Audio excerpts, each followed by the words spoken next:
Bună dragilor și bine ați venit la o nouă filmare.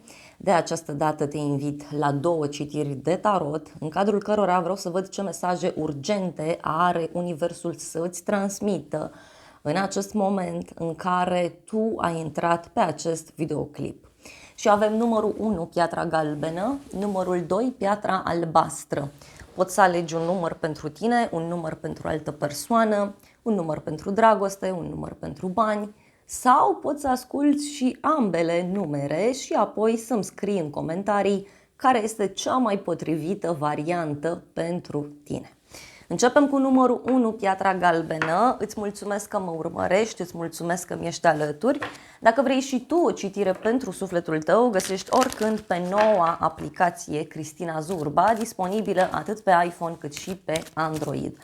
Hai să vedem numărul 1, ce trebuie voi să cunoașteți, care sunt mesajele pentru voi urgente în acest moment, ce trebuie să știți, care este situația, ce se întâmplă, ce e important aici de știut. Numărul 1. Un prieten sincer te dorește cineva, o veste despre un final și proces și judecată. Foarte, foarte interesant. Deci numărul 1, aici e un prieten care poate ar vrea să te cunoască mai bine.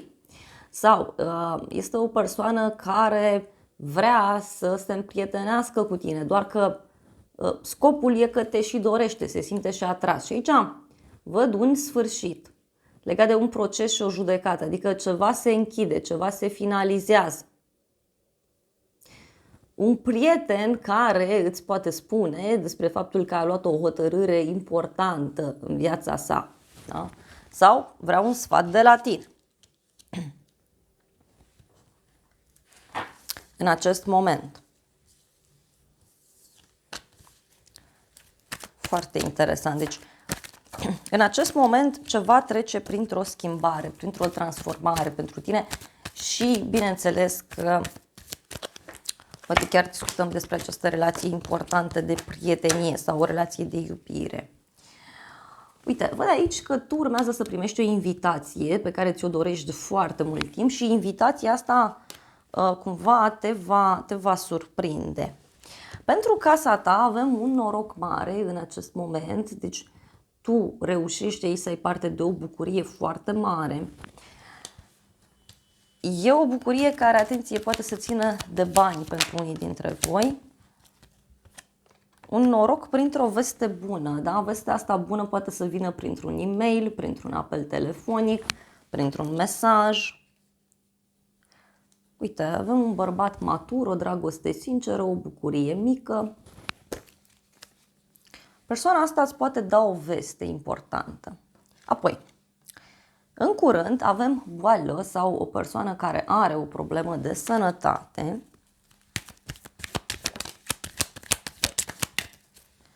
Avem noutăți plăcute și ești lăudat, onorat. Cineva aici îți poate da niște vești bune, poți să primești niște cuvinte de laudă, de apreciere. Dacă discutăm de o problemă de sănătate, aici eu văd o îmbunătățire, da? Sau niște vești bune din acest punct de vedere. Vești bune care pot apărea, bineînțeles, și pot avea și legătură cu zona medicală. În viitor, noutăți la drum lung, deci niște vești frumoase pe care le primești de la distanță, din altă țară, din alt oraș.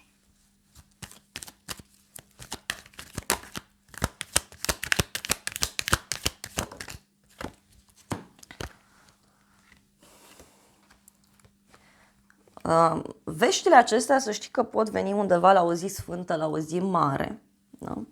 Și pot avea legătură cu o întâlnire cu o persoană dragă ție, sau pot avea legătură cu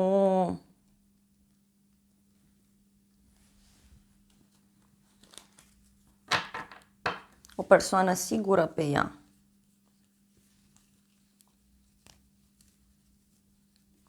Ce nu știi tu? Bani mulți. Deci tu nu știi aici că poate urmează să primești o sumă de bani sau poate nu știi despre faptul că se rezolvă o situație din punct de vedere material, din ce văd eu aici. Hai să vedem ce nu știi tu. Sau poate e ceva legat de o casă, un teren, o persoană care e stabilă financiar.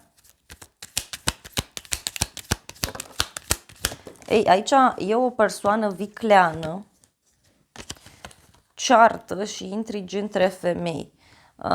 Cineva aici are niște discuții foarte puternice legate de bani, legate de partea asta materială a lucrurilor. Doar că tu încă nu știi acest aspect.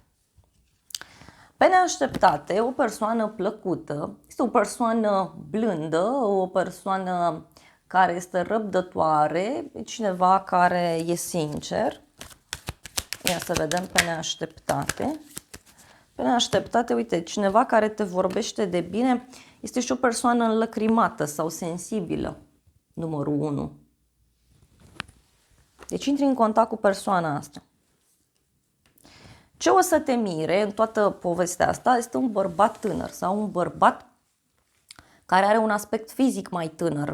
Poate să fie vorba și despre o nouă persoană. Hai să vedem. Numărul 1. Ce o să te mire? E realizarea dorințelor și o surpriză. Deci aici tu o să rămâi surprins sau surprinsă de o veste care apare de la persoana asta și vestea asta este pozitivă, pe tine te ajută. Da? Omul ăsta îți face o surpriză. Poate este vorba despre ceea ce am văzut eu aici, că un prieten sincer care te dorește și care ia o hotărâre, uite, o să te surprindă o întâlnire. Hai să vedem puțin despre ce este vorba. În primul rând, cu ce nu știi tu aici, pentru că e clar că cineva are niște probleme financiare sau cineva se gândește foarte mult la partea financiară atunci când vine vorba de tine.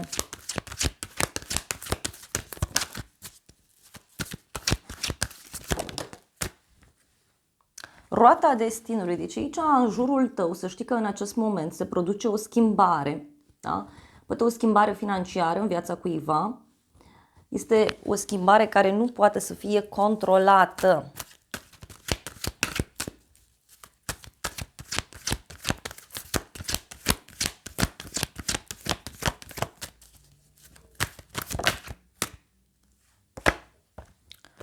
Zece de spade. Aici e cineva care trece printr-o durere foarte mare, da? Printr-o despărțire, printr-o separare și ca și cum tu nu știi lucrurile astea. Da?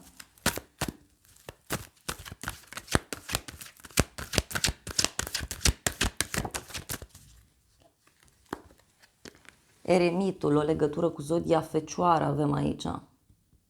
Este o persoană matură, este o persoană care îi place să fie singură sau este o persoană care suferă, da? Care are o problemă aici foarte mare și tu încă nu știi de chestia asta.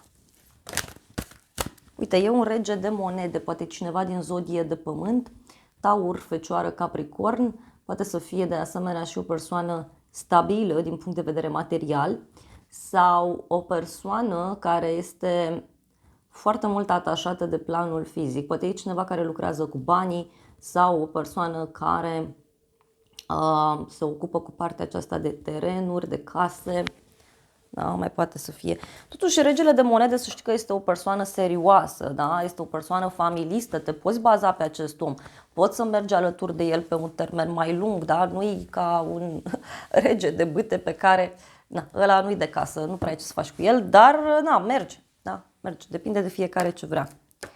Da, aici are legătură cu o persoană foarte încăpățânată, cineva care parcă nu vrea să renunțe la o situație anume. Să vedem în continuare ce e în viața ta pe neașteptate. Pe neașteptate apare un 10 de bâte, deci pe neașteptate poate să urmeze aici un moment aglomerat, pot fi multe lucruri de rezolvat, dar poți avea și o legătură aici cu o persoană plăcută, ușor înlăcrimată, cineva care are o apăsare foarte mare pe suflet, nu știe ce să facă, încotro să meargă. 10 de cupe, deci poate pe neașteptate cineva vine și îți spune că are o problemă în viața privată, în viața amoroasă, în general vorbind. Uite, e cineva care se simte trădat, trădată, da? Cineva care vine și îți transmite un anumit lucru. Să vedem ce o să te mire, pentru că văd aici că totuși e o surpriză plăcută, pentru că discutăm despre realizarea dorințelor, dar eu aș merge și pe partea personală, că omul ăsta Cavalerul de spade, regina de monede. Deci ce o să te mire pe tine în toată situația aceasta este o reacție total surprinzătoare a cuiva. E ca și cum cineva aici își dorește ceva stabil cu tine, ceva serios. Te va mira posibil și o decizie legată de bani pe care cineva o ia, da?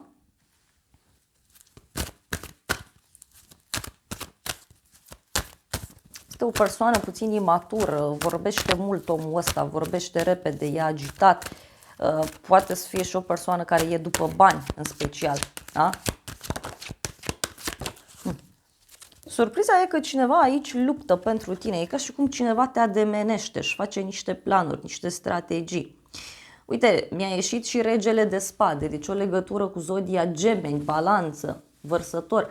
Regele ăsta de spade e foarte rațional, să știi, are niște planuri așa foarte bine puse la punct, are un program ca la armată, totul e foarte bine organizat. Poate e și cineva care poartă uniformă sau cineva care lucrează mult cu actele.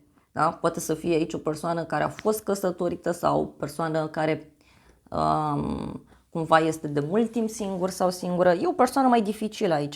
Da? Uite, parcă e cineva care are probleme cu legea.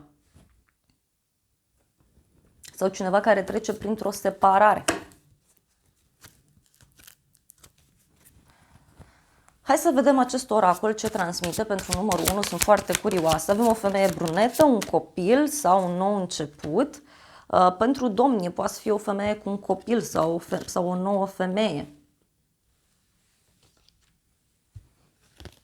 Un triunghi, o relație, deci cineva care are de luat aici o hotărâre și nu știe ce să facă. Și o femeie matură, foarte interesant. Deci aici cineva are de luat o hotărâre, foarte important. În foarte scurt timp vei auzi de niște bârfe, de niște discuții din astea ciudate.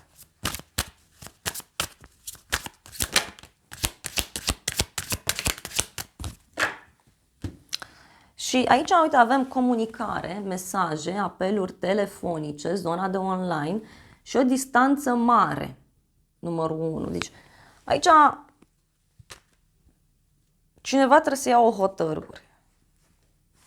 Și posibil chiar asta să te surprindă.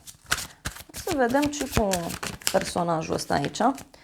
Aici, uite, avem așa un bărbat matur, o vacanță, o călătorie. Poate este cineva care intervine în toată povestea asta și te ajută. Poate este un prieten, e o persoană dragăție.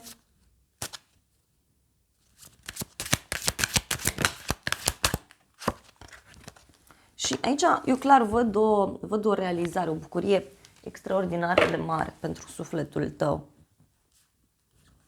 O nouă iubire, o flacără geamănă. Deci numărul 1, aici mari surprize legate de o persoană care vine și ia atitudine și zice, uite, îmi place de tine sau vreau să facem asta, vreau să facem cealaltă. Dragii mei, acestea au fost previziunile pentru numărul 1. Eu vă mulțumesc pentru atenție, vă îmbrățișez cu drag, vă mulțumesc că mi-ați stat alături până la final și să ne revedem cu bine și data viitoare. Îți reamintesc și de aplicația Cristina Zurba, disponibilă atât pe iPhone cât și pe Android. Este gratuită și o poți utiliza oricând cu mare drag. Îți mulțumesc încă o dată pentru atenție și să ne revedem cu bine și data viitoare. O zi sau o seară cât mai frumoasă îți doresc.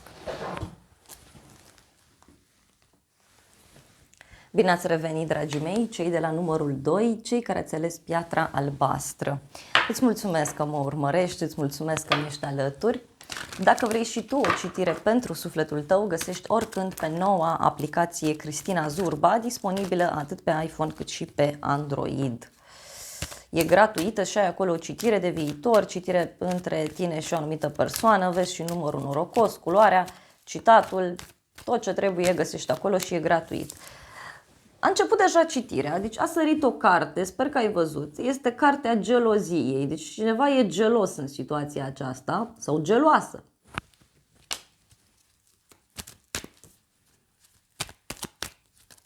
Cineva e supărat, da? Îi se ridică părul în cap, așa când aude, când vede, când Poate să fie și o atracție aici mare, cineva care e scos din minți, da, doar la auzul unor vorbe. Ia să vedem noi. Ia uite, cineva care vrea să te revadă, da? Undeva, într-un weekend sau undeva la o petrecere. Văd aici totuși pe cineva care își dorește foarte mult să te revadă, își dorește foarte mult să reia legătura cu tine sau își dorește, atenție, să se apropie mai mult de tine, că în unele cazuri văd o distanță aici. Proces și judecată. Deci, cineva aici este gelos, supărat, nu știu, în legătură cu o hotărâre pe care cineva a luat-o. Da?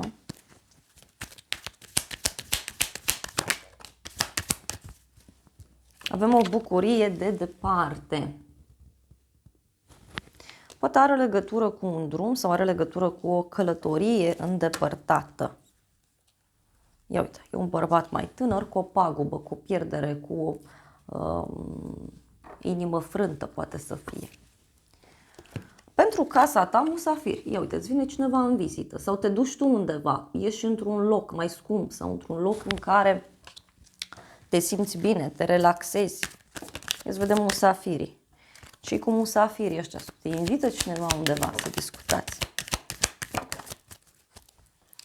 Avem o casă străină, tranziție, schimbare.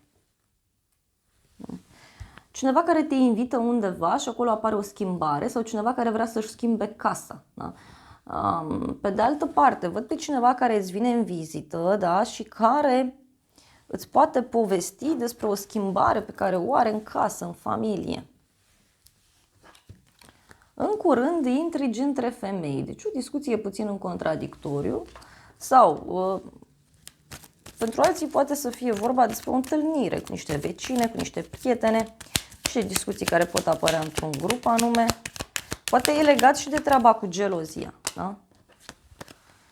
E ceva legat de o bucurie mică și avem aici cununie, relație, numărul 2. Deci, în curând pot fi niște discuții așa ciudate în legătură cu o nouă relație sau în legătură cu o persoană care se află într-o relație. În viitor, o surpriză pentru numărul 2, cineva care vine rapid către tine, te surprinde, surpriză legată de o pagubă, se sparge o ceașcă, se sparge ceva.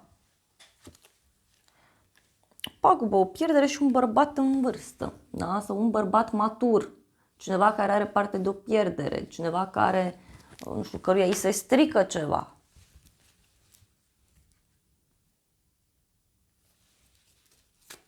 Ia să mai vedem o carte.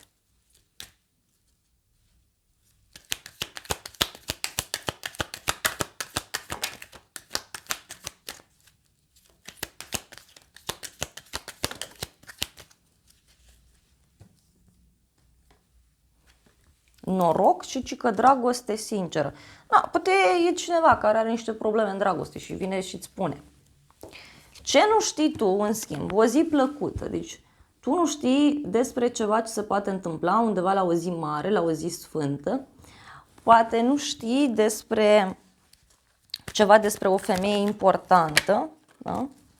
O bucurie mare și cunoștințe noi, deci cineva care vrea să te cunoască, cineva care vrea să se apropie de tine.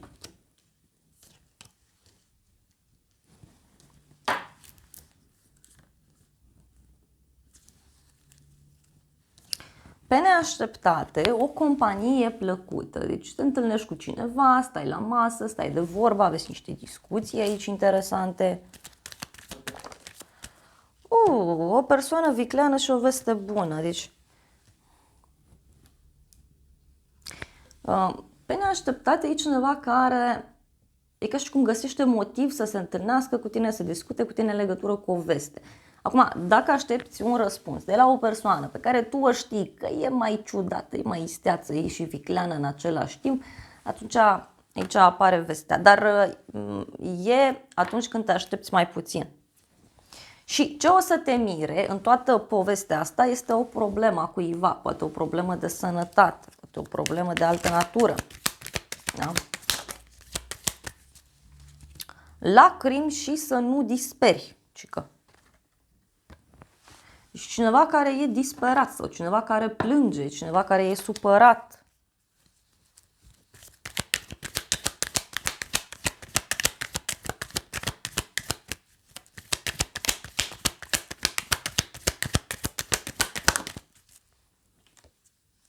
Dragoste sinceră. Deci aici e cineva care suferă din dragoste. Și o să rămâi tare surprins că vei afla lucrurile astea. Sau cineva care îți declară dragoste. Da, hai să vedem puțin ce nu știi tu aici, ci cu persoana asta nouă sau cineva care vrea să se apropie de tine.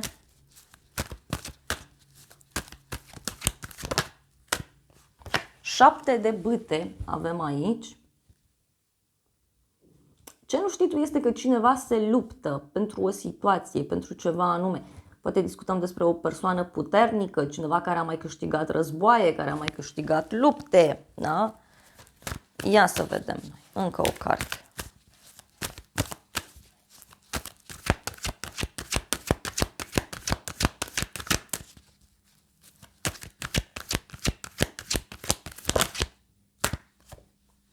Regele de spade, o legătură cu o zodie de aer, gemeni, balanță, vărsător. Este o persoană aici care își face niște planuri, niște strategii pentru a te cunoaște. Simt eu că pentru numărul 2 încă nu cunoașteți această persoană, da? Poate e cineva care vrea să te angajeze, poate este cineva care vrea să se apropie de tine, să se împrietenească, poate să-ți ceară un sfat. Da? Cineva care a trecut prin multe schimbări în viață. Ia să mai vedem noi o carte. Îndrăgostiți. Da, e și cu sentimente. O legătură cu zodia Gemeni, mai văd aici. Deci tu nu știi despre faptul că cineva a luat o hotărâre, cineva e foarte dornic să se apropie de tine, să te cunoască. Da? E cineva care parcă vrea să facă o persoană matură, cu minte, serioasă. Să vedem pe neașteptate ce urmează, numărul 2.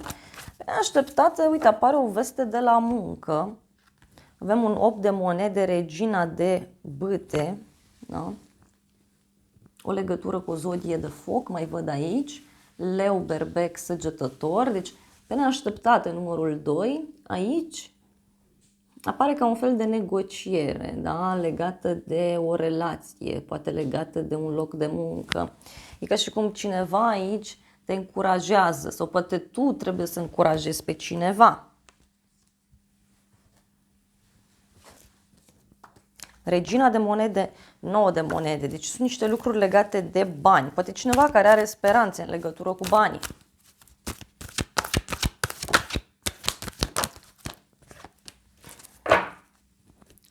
Șapte de monede, regina de spade. Are legătură cu o așteptare foarte mare în care cineva a fost pus. Da? Și este cineva aici care zice, eu nu mai sunt dispus să aștept, eu nu mai sunt dispus să stau aici. Poate este o legătură cu o fostă colegă sau cu o femeie importantă din viața ta. Da? Însă avem un împărat, un cavaler de cupe și împărăteasa. Nu știu, poate e cineva care, așa cum am zis, fie e de la muncă, fie este o persoană care se află la nivelul tău din punct de vedere intelectual, din punct de vedere material și atunci vrea să comunicați, vrea să ieșiți pe neașteptate. Hai să vedem ce o să te mire în toată povestea asta.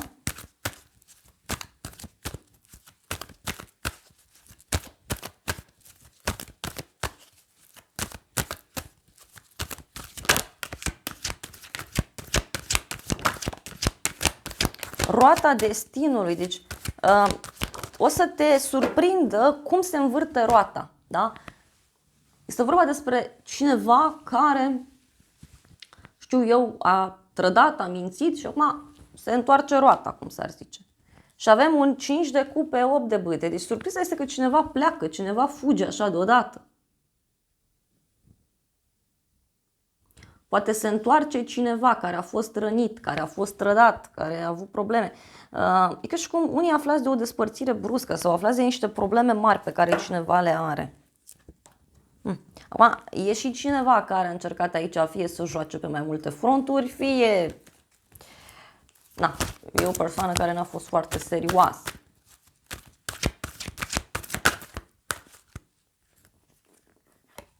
Cavalerul de bâte, ia uite. Da, e cineva care parcă iese dintr-o relație, vrea să se bage în altă relație. Na. Este cineva care se aruncă așa cu capul înainte, știe foarte bine ce își dorește, da, avansează, merge într-o direcție ciudată. Lumea, da, e ca și cum cineva zice, băi, gata, eu nu mai vreau aventură, nu mai vreau să-mi pierd timpul aiurea, vreau o relație serioasă, stabilă, frumoasă.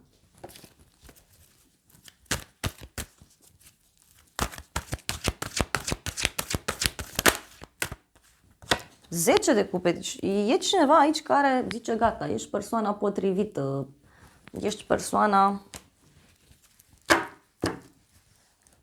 alături de care vreau să fiu. Și cineva care zice, hai să lăsăm deoparte luptele, hai să lăsăm deoparte gelozia, că a ieșit și gelozie. Da, hai să vedem oracolul ăsta ce zice. Numărul 2. Păi și două cărți, uite. Și cu o femeie blondă sau o femeie cu părul deschis la culoare, cineva din trecutul tău, da? Poate e o prietenă, o rudă, pentru domni, vreo fostă iubire. Da? Și aici avem o întâlnire la un vin, o cină romantică. Da?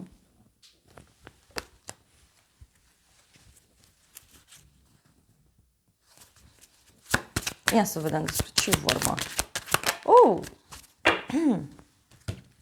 Noroc, destin, o nouă iubire, o persoană necunoscută sau o resetare într-o relație deja existentă și avem muncă, profesie, locul de muncă. Deci aici poate e cineva care se face cunoștință cu o persoană sau este vorba despre o iubire care se reactualizează pe la muncă. Da? E un coleg, vine și zice, uite, am probleme, ajută-mă, dar de fapt mie îmi place de tine.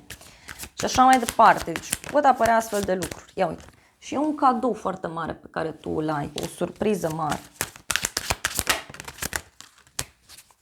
Am întrebat despre ce e vorba, da? E cineva, uite, care parcă vrea prietenie, vrea împăcare, cineva care o să-ți dea niște mesaje aici. E un suflet pereche, este adevărat că există pasiune, există atracție. Văd ceva legat de o femeie matură, poate e o femeie divorțată sau o femeie singură, cineva care a trecut prin multe în viață și are o experiență. Și mai avem un bărbat tânăr sau un bărbat cu un aspect fizic mai tânăr sau cu o minte mai deschisă, nu știu. Dar ideea e că e cineva care parcă ar vrea ceva cu tine. Da? Uite, niște mesaje pe care le primești. Și hai să vedem și oracolul ăsta ce zice, dacă tot suntem aici.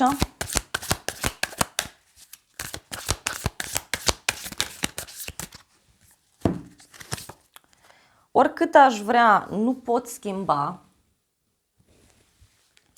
Niciodată nu mă voi putea ierta pentru că te-am pierdut. Deci cineva care regretă foarte mult.